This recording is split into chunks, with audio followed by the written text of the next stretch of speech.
Occasionally, we will have a project where the cabinets are made of oak. Oak cabinets have a prominent wood grain that will need to be sealed in and sometimes filled completely. Oak is often full of oils that will be wicked out of the pores in the grain and stain the paint. The grainy texture also becomes especially prominent when the cabinets go a light color, which most clients do not want. Some cabinets will also have an artificial grain stamped into melamine. As you can see here, after one coat of shellac primer, the wood grain is still open and the pores of the wood are visible. Despite the shellac being a very effective stain blocker, if we were to spray over this with lacquer, the top coat would still stain as the oils will come out of the open pores and into the paint. To block the stains, the pores and the grain need to be filled in and sealed completely. This also gives a much better aesthetic than the rough, unfinished look you see here. To fill the wood grain, I spray an extra heavy coat of primer. I then use a mini foam roller such as this one to push the paint into the grain. I go over the entire surface, pushing the paint into the pores to fill them up.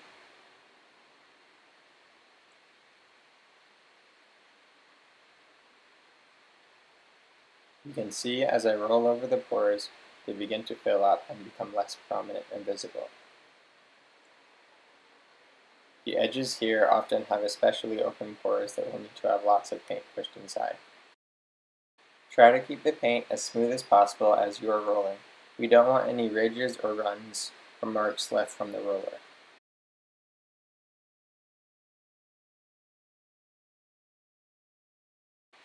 I then spray it again right away while it is still wet, which helps reduce the orange peel texture caused by the roller.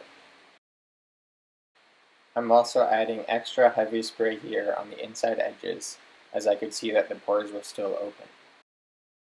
The grain and pores on this project were especially large and prominent, so I'm going over certain spots one more time here. It can take multiple rounds of spraying and rolling, sanding in between, for the grain to be filled up completely.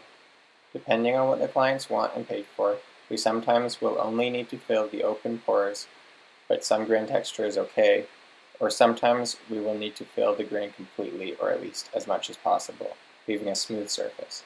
If this is the case, a couple coats of Chem Aqua primer, which is a water-based primer that is thicker than the shellac, can help, as it will add volume to the coats and cover up the grain quicker.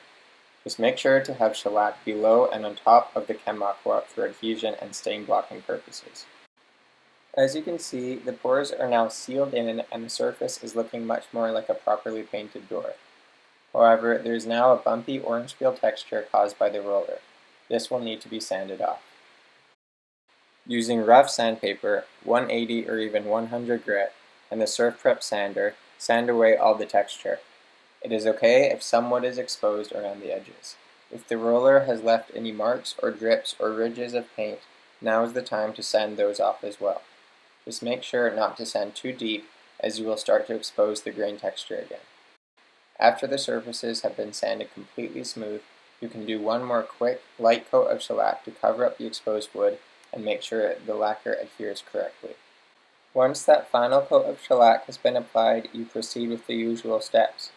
2 coats of lacquer with a super fine sand in between. Watch out for any stains after that first coat of lacquer, especially if the color is white. The lacquer will help hide the grain even more as it is very thick. Obviously, this process is much more time-consuming and labor-intensive than spraying your usual cabinets, but it is important we do it well. If it is all done correctly, there will be no more open pores, no stains in the top coat, no bumpy texture, and minimal wood grain texture showing through the final product.